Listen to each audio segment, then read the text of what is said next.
잘 알게 됩니다. 성령강림은 11번째 주일입니다. 성령강림 26번째 주일까지인데 거의 반이 지나고 있습니다. 자, 여러분도 오늘 마태복음 3장 13절부터 17절의 말씀을 통해서 의를 함께 이루시는 하나님이라는 제목으로 같이 은혜를 나눠보고자 합니다. 오늘 여러분들 성경에서 읽어서 아시겠지만요, 예수님께서는요 오늘 갈릴리 요단강가로 세례 요한에게 세례를 받으려고 오십니다. 세례 요한은 3장 11절에서 이렇게 얘기를 합니다. 야, 나는 물로 세례를 주지만 앞으로 오실 그분은 성령과 불로 너희들에게 이렇게 세례를 주실 것이다.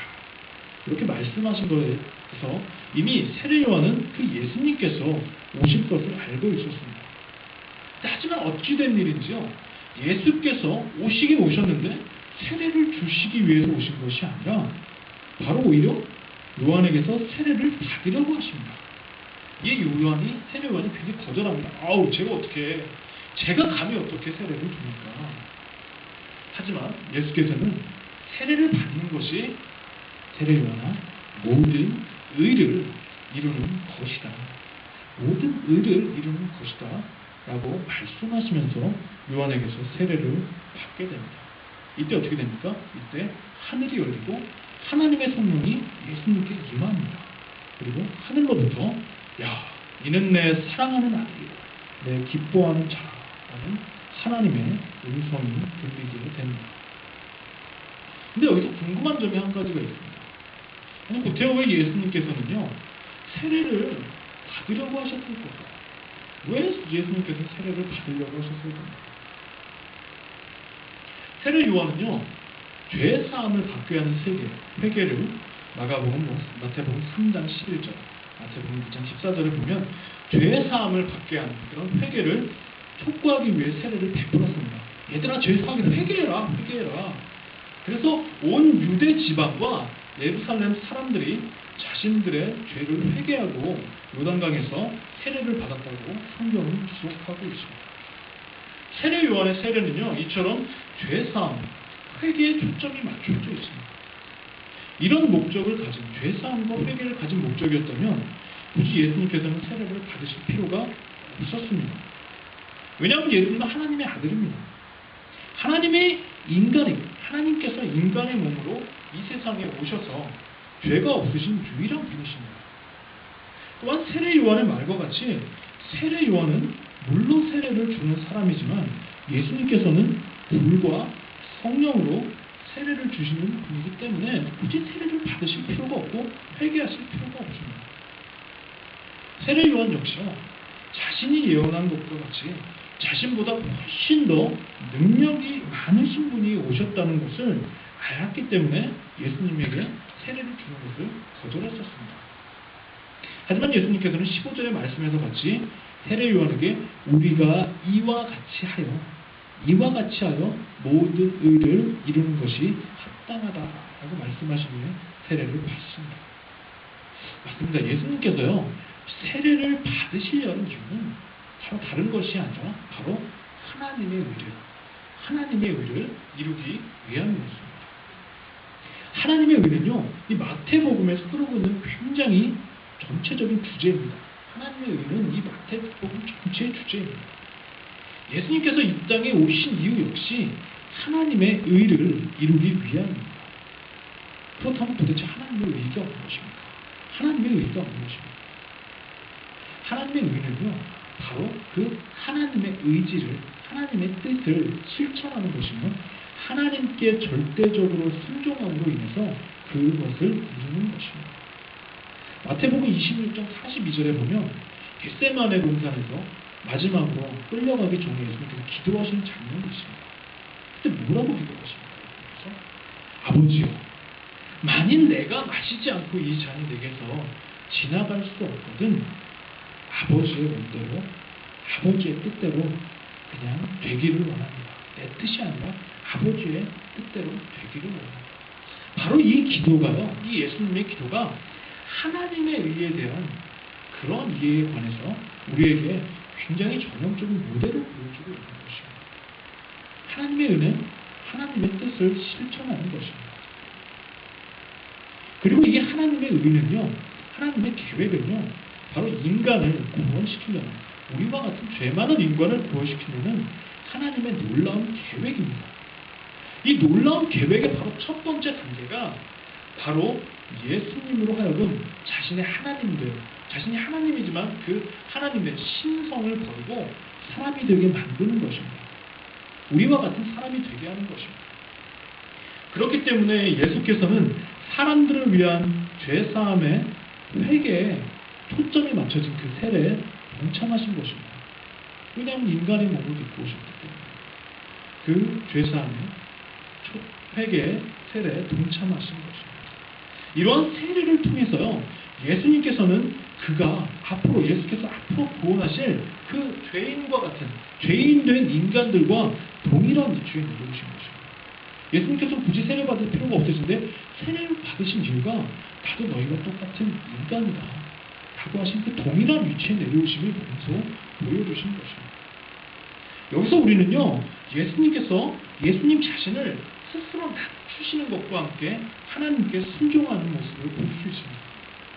불과 성령으로 세례를 주실 수 있는 전능하신 분입니다. 예수님. 근데 그 예수님께서는 그보다 못한 사람에게 세례를 받으십니다. 좀 이런 얘기는 그렇지만 여러분께서 저에게 세례를 주시면요, 저는 굉장히 기분 나쁠 것 같습니다.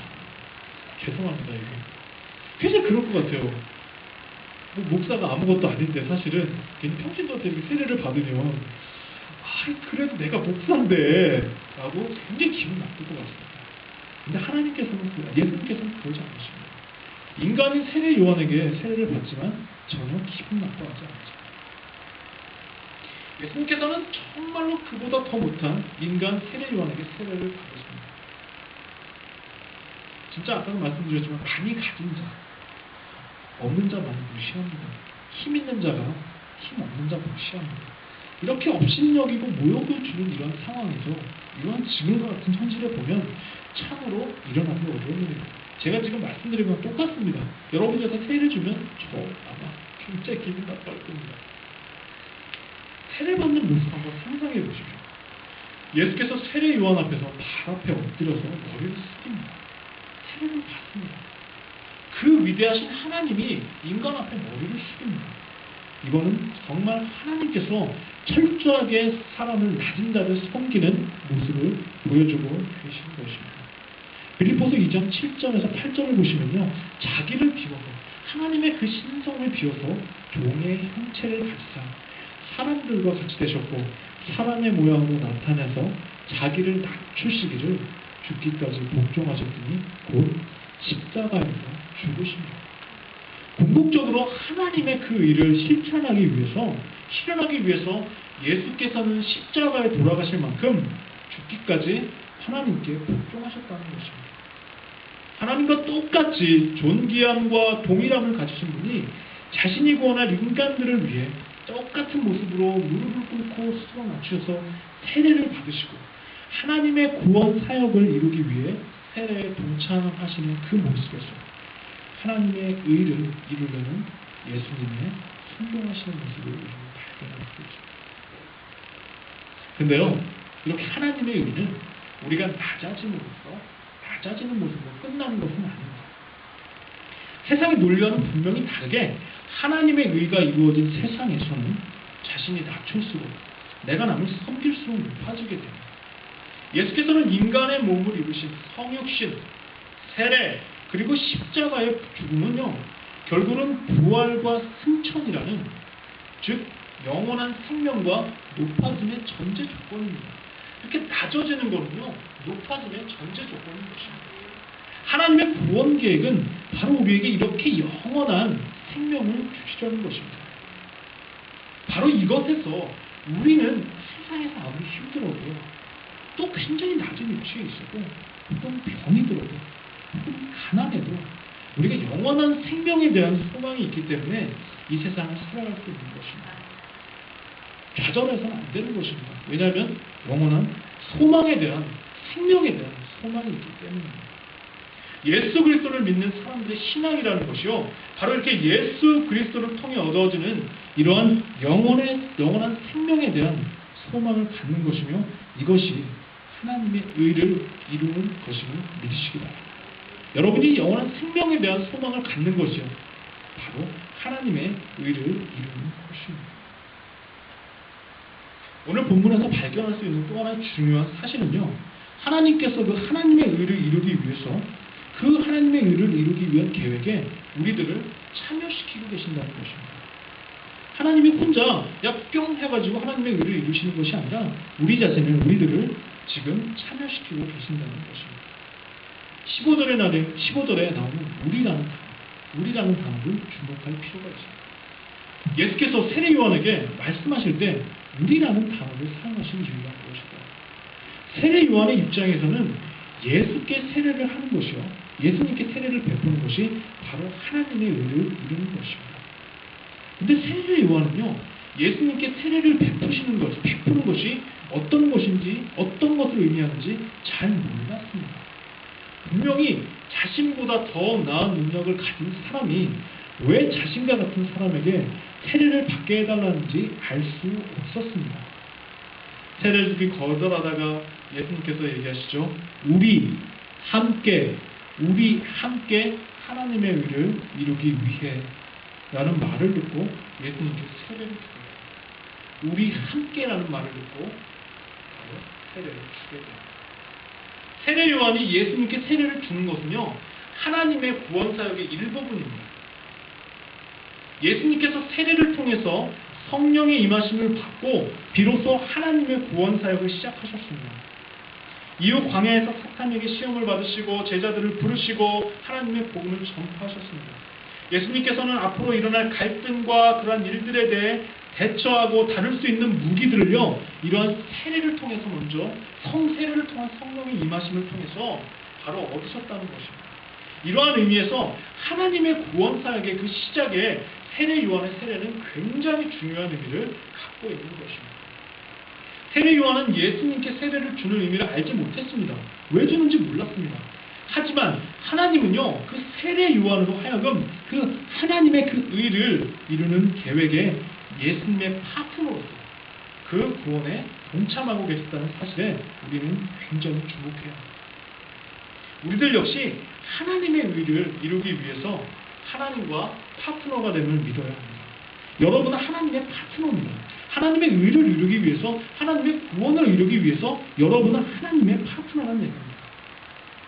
하나님의 구원의 계획 속에서 분명히 여러분들이 하셔야 할 일이, 할 부분이 분명히 있는 것입니다. 세례 요한은 예수님의 파트너로서 자신의 임무를 능동적으로 수행하고 있었습니다. 사람들을 회개시키고요, 주님의 오심을 그들에게 선포하고 그들을 준비시켰습니다.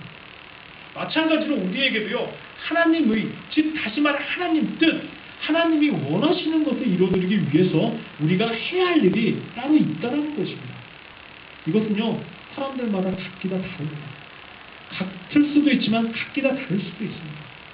왜냐하면 하나님께서는 여러분들의 능력대로, 여러분의 능력대로 달란트에 맞는 일을 주시기 때문입니다. 그런데 더욱더 우리에게 힘을 주는 사실은요, 이런 일들을 우리 혼자 힘으로 하지 않아도 된다는 사실입니다. 여러분들 혼자 하지 않아도 된다는 얘기입니다. 예수께서 우리가 이와 같이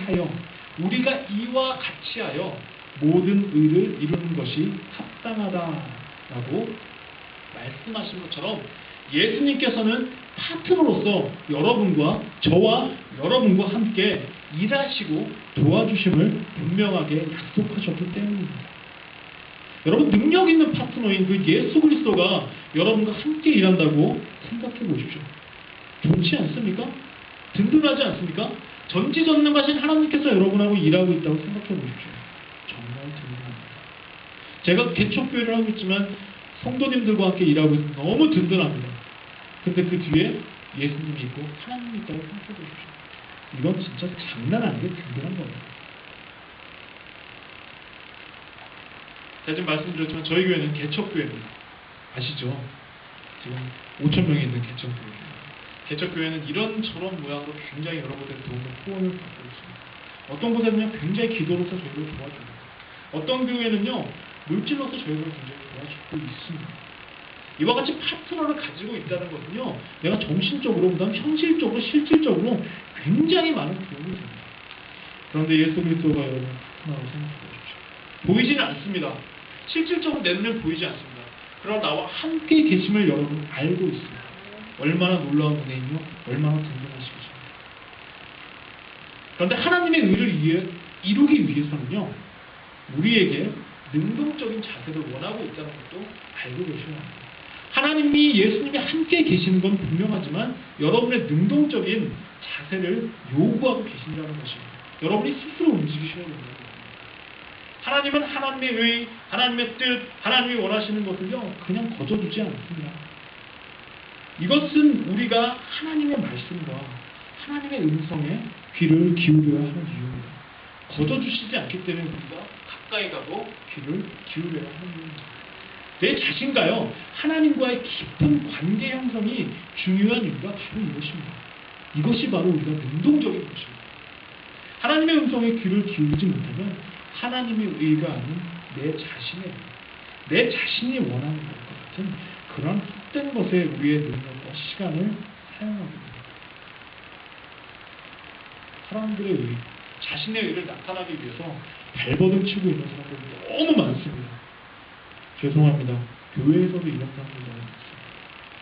하나님의 의를 위해서보다는 자신을 나타내고 자신의 의를 위해서 나타나는 사람이 너무나 많습니다. 목사님들이 그렇게 얘기하실까요? 참 힘들다. 맞습니다. 이게 하나님의 음성과 하나님의 깊은 교제를 이루지 못했기 때문에, 그 음성을 듣지 못했기 때문에 내 자신의 것에, 내 자신에 의해 집중하게 되는 것입니다. 그렇기 때문에 하나님의 음성을 듣기 위해서 여러분이 평소에 기도와 말씀 생활이 굉장히 중요한 것입니다. 하나님은 영이시기 때문에 우리가 파트너로서 도움을 청할 때 기도와 말씀이라는 그러한 영적인 도구를 사용해야 하는 것입니다. 그것이 없으면 하나님의 말씀을 들을 수가 없는 것입니다. 즉 다시 말하면 기도와 말씀의 바탕이 없으면 하나님의 의를 행한다는 것은 거짓말입니다. 다시 말씀드립니다. 기도와 말씀 생활이 없으면 하나님의 의를 행한다는 것은 거짓말입니다. 기도와 말씀의 바탕이 없으면 예수님의 도움을 받고 있다는 것도 거짓말입니다. 기도와 말씀, 이것이 하나님의 의를 이루기 위해서 우리가 해야 할 능동적인 자세인 것입니다. 이를 위해서 여러분도 골방에 들어가 1시간씩 기도하셔야겠죠? 힘듭니다. 여러분도 평소에 기도하십시오. 이 말씀이요, 여러분들 골방에 들어가 1시간씩 기도하시면 정말 좋습니다. 더 좋습니다. 정말 원더풀한 겁니다. 하지만 더 중요한 건요, 여러분들 평소에 기도하십시오. 내가 골방에 1시간씩 못 들어간다면 내가 일하고 있을 때, 내가 설거지하고 있을 때 마음속으로 하나님을 부르짖으십시오. 하나님을 찾으십시오. 제가 이렇게 누웠을 때, 침대에 누웠을 때 하나님을 찾으십시오. 그것이 기도입니다. 무릎 꿇고 하는 기도 굉장히 중요합니다. 너무 귀합니다. 그러나 여러분이 매사에 하나님을 부르짖는 그 부르짖음도 굉장히 중요한 기도입니다. 또 하나가요, 여러분 말씀을 읽지 않으면 기도가 깊어지지 않습니다. 나를 위한 기도는 합니다. 내가 요구하는 것들만 하나님께 다다다다다 얘기하고, 하나님이 뭔가 이렇게 이제는 하나님 뭔가 얘기 좀 하려고 하시면은 오케이, 아멘. 여러분 말씀이 있어야 기도의 영성이 깊어집니다. 이것이 기도와 말씀이 바로 여러분이 해야 할 능동적인 자세인 것입니다. 하나님께서 우리에게 하나님의 의를 함께 하신 은혜를 주셨습니다. 또한 이것을 위해 독생자 예수 그리스도를 여러분의 파트너로 우리에게 보내주셨습니다. 예수께서 세례를 받으신 후 하늘의 문이 쫙 열리고 하나님의 음성이 들렸습니다. 예수 그리스도로 인해서요, 생명의 근원이신 그 하나님이 계시고 하나님의 의가 이루어진 천국의 문이 열리고 하나님의 음성을 들을 수가 있었습니다. 예수 그리스도만이 유일하게 닫혔던 그 하늘의 문, 하나님의 의가 있는 하늘의 문을 열 수 있는 그 열쇠이고 하나님의 음성을 들을 수 있는 유일한 통로임을 말해주는 것입니다. 이런 예수 그리스도에게 소망을 갖는 여러분이 되시길 주님의 이름으로 부탁드립니다. 여러분 그 소망을 갖는 것이 바로 여러분의 신앙입니다. 말씀 정리합니다. 예수 그리스도를 통해 하나님의 의가 이루어지는, 그래서 영원한 생명에 대한 소망을 갖고 살아가는 오늘의 교회 성도가 되는 것이 오늘 이 주일 아침에, 이 성령 강림의 11번째 주일 아침에 하나님께서 여러분에게 주시는 소망의 말씀을 믿으시기 바랍니다. 기도하시겠습니다. 하나님 감사합니다.